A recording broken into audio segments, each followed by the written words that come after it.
The fiat currency is based on the confidence that the people have in the state that issues it. If we understand that, we can get over a lot of this money mysticism. We can stop thinking about, oh, this person has a lot of money, they must be great, they must be smart, they must be beautiful. Trump has blown all that up. You can be an idiot, you can be ugly, you can be evil, you can be lazy slob. You can be the biggest bungler, the poorest negotiator, and the most unoriginal thinker, non-thinker in the world and still be a billionaire. Trump has taken away the myth of what it means to be rich or to get rich in the world. He's eroded that myth that the poor people should be in reverence of rich people. F them. They're parasites. So now that we understand it's a fiat currency that's printed out or manufactured, woven, just like your sweater. That currency is nothing to be mystical about, that it really means it's a whole bunch of nothing. It is what we say it is. Currency, money, value, worth is what we say it is when it comes to currency and worth, earnings, and value and cost. It's whatever we say it is. We have the power. Just the other day, I was talking to Chris Marshall and China Fox, and we were talking about setting up protocol standards and structures for revolutionary governance and revolutionary ideology and movements. And some guy came and was like, who are you to say that? Who has a right to do that? I'm like, we have a right to do it.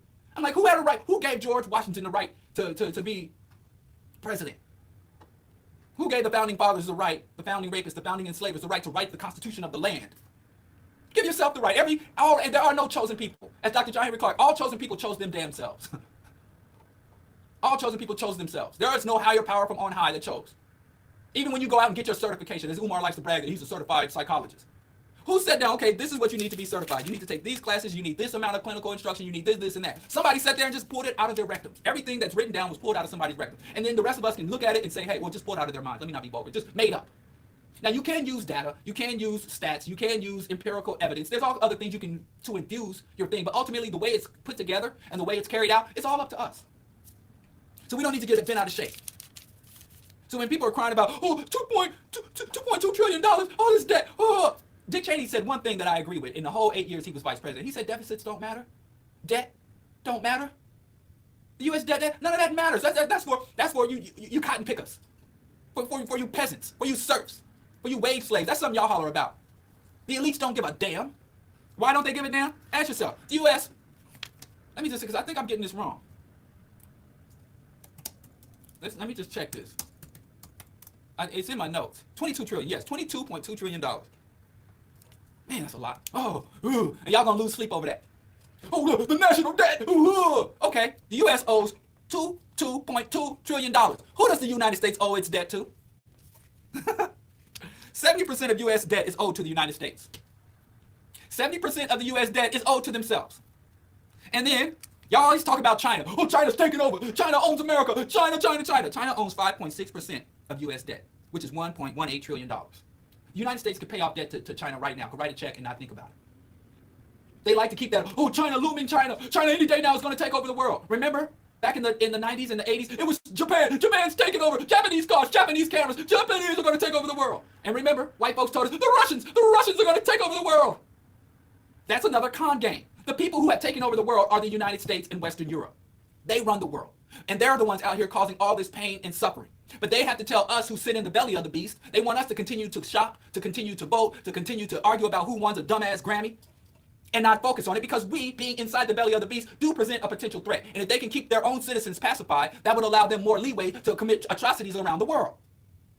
So they're always telling you, we have to tax you, we have to police you, we have to survey you, we have to deny you free healthcare, we have to deny you free education, we have to do this because we need your money, we need to rape and exploit you in order to protect you from some foreign influence. And there's always an enemy at the gates. There's always Mexicans at the southern borders. There are always Chinese coming in submarines. There's always Russians coming through Alaska and Canada. There's always some ominous threat. When I tell you white folks every damn day, the only threat to you white folks is other white folks. Your own elite, your fellow American citizens, your fellow British, French, and German elites. That's the only threat to you. But if I'm, again, that's the con man.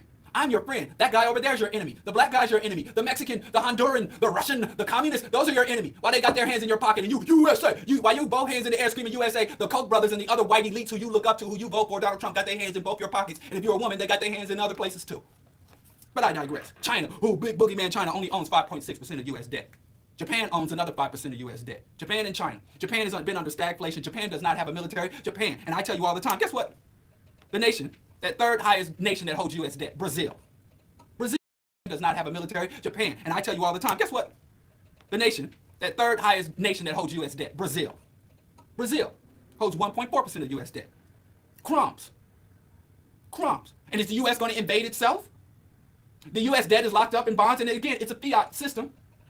So they could pay off U.S. China in a day, but they like to keep the China threat. But the majority, when you say everything's made in China, right, things are made in China. Not because China's so dominant. Things are made in China because U.S. corporations and European corporations are exploiting Chinese labor. And the U.S., the communist leaders of China are like, yes, exploit our workers and enrich us. The elites are united all over the globe, while us working class and us poor people, us oppressed people, we're trying to separate ourselves, build walls between each other, and say, well, I'm an American descendant of slave, you're a Caribbean descendant of slave, you're a colonial victim in Africa. We're all different and separated. The Chinese elite, the European elite, the Latin American elite, even the punk-ass African elite and the European elites, they all work together. Noam Chomsky has been teaching about this for half a century. He talks about amongst the elites, they practice socialism. He even wrote a book called Socialism for the Few. Let me see if that book is still in print.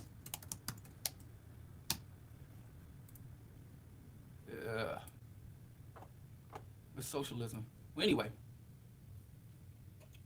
he said the socialists for the few. Well, you can find lectures online. Well, anyway, these people all work together, and they pretend like they're against each other. You got African parasites running all over the African country, telling African citizens that they're going to fight like Mugabe.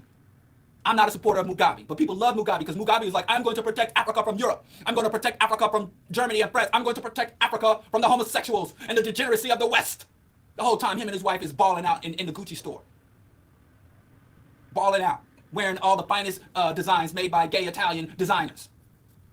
And black men in the United States was beating their chests like, yeah, Mugabe's an alpha male. He told the white man to kiss his butt.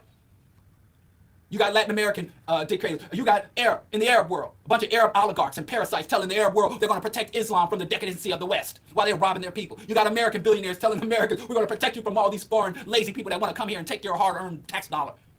They run in the same damn hustle. The elites in every continent are running the same damn hustle, pretending to protect the people while they rob the people. And they tell them any day now there's going to be major catastrophe. So the majority of U.S. debt is owned by the U.S. It's locked up in the Social Security Fund, pension holders, the bond system, the vast majority of that debt. The U.S. owes to itself. So what does that mean when you owe a debt to yourself? That means you can set the terms and conditions. You know, they have all these economic gurus that tell poor people how to live under wage slavery. Put yourself, owe yourself, put away a little something for yourself, blah, blah, blah. They tell you the country could do the same thing. The U.S. can have what is called a debt jubilee, cancel the debt, restructure the debt, extend the terms and conditions or change the terms and conditions of the debt. They can do anything. The debt is not the damn problem. The real problem in the United States is the concentration of fiat, the concentration of wealth, which creates a great societal imbalance. And then there are policies that allow for people of means, the people of wealth, the billionaires, to unduly influence the political system. That's the problem. But they'll have you say, no, we're $2.2 trillion in debt. And what do you have to do? You have to defund education. You have to defund healthcare. You have to defund social programs. You have to defund housing programs. That's why they let the debt balloon. You never hear them say, oh, we got to decommission aircraft carrier. We got to decommission a nuclear submarine. We got to shut down a foreign military base. There is always and will always be money for warfare, mass slaughter, because that's how the rich parasites keep the money flowing. Through military means. If it wasn't for the U.S. military empire, there would be no Google, there would be no Apple, there would be no major multinational corporations, because people overseas would have been like, you're not coming here stealing our resources. You're not coming here putting my children into sweatshops. Get the hell out of here. So every nation where you have U.S. overseas companies making big money, the U.S. military has gone there to slaughter and subdue this population. And if the U.S. military doesn't do it directly, they arm right-wing guerrillas, like the Contra rebels, like ISIS, to destabilize. And notice how ISIS just is evolving. They have a brand new post-ISIS ISIS. Remember, it was the Mujahideen, then it was Al-Qaeda. They always evolving these, and they all on the U.S. payroll.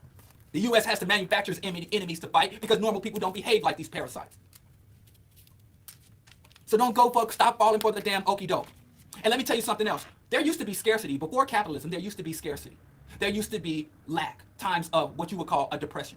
But in the past, prior to capitalism, prior to European overthrow and European hegemony across the world, a scarcity meant you literally had a deficit in material. So if you were going to have a scarcity of food, that means you had a crop failure, or there was sometimes a breakdown in the trade routes where they literally could not bring the food to where the people were. There was some obstruction, some major road, some major conflict or warfare, a major unforeseen cataclysmic avalanche or volcano. And then people would be like, there's less food. So we have to start to ration the food. We have to figure out, find new food sources. We might have to up and migrate somewhere because we have a depression. So the economy that was based on real goods and real services. Sometimes there would be a war and all the able-bodied men would go off to fight the war. And then you didn't have blacksmiths, you didn't have the tailors and the weavers and all the people who did the industrial work. So you would have a deficit in clothing or deficit in textiles, a deficit in wood or metal goods until you were able to train up new people or if there was some massive disease outbreak. So there was economic instability, there was lack in the past, but it was always based on a material issue. Nowadays, Now we have depressions, economic downturns, we have starvations, even though we have an abundance of material. People are starving when there's more than enough food to feed the whole planet 3 times over. People are lacking shelter when there is more than enough housing. People don't have fuel or energy or electricity when there is more than enough power generated on the planet. So now modern day deficits, modern day depressions, modern day famines are all manufactured. It's manufactured scarcity, because the reason they have to manufacture scarcity and they have to build in obsolescence into the system is so that you wouldn't be a Bill Gates or Jeff Bezos or Donald Trump. You wouldn't have the massive accumulation. Right now, you have the wealthiest corporations and the wealthiest individuals in the history of humanity. There have never been people as rich as they are today. Is that because billionaires in 2020 and billionaires in 1919 were smarter than the industrial capitalists of 1819 or 1919? Or corporations just that much more clever now than they were back then? No. Every single multinational corporation has not gotten rich by innovating and all that. They get rich through public policy, from being allowed to hold on to deny payments, insurance, and support for its workers, through legislating the robbery of the people and the land. The internet, all these internet moguls. If the internet moguls had to truly do the true R&D, all of the R&D and infrastructure of the internet was financed by the public through socialism. And then they came in on top of this socialist public input and were able to get private gains from a public infrastructure. That is parasite. That is a parasite. That is exploitation. That is what capitalism is. Private gains from public inputs. That's all capitalism is. Capitalism does not create wealth. It concentrates wealth. So just know, when they start talking about, oh, there's a looming collapse, when they start, because you know why there's going to be an economic collapse? Because the workers have found their power.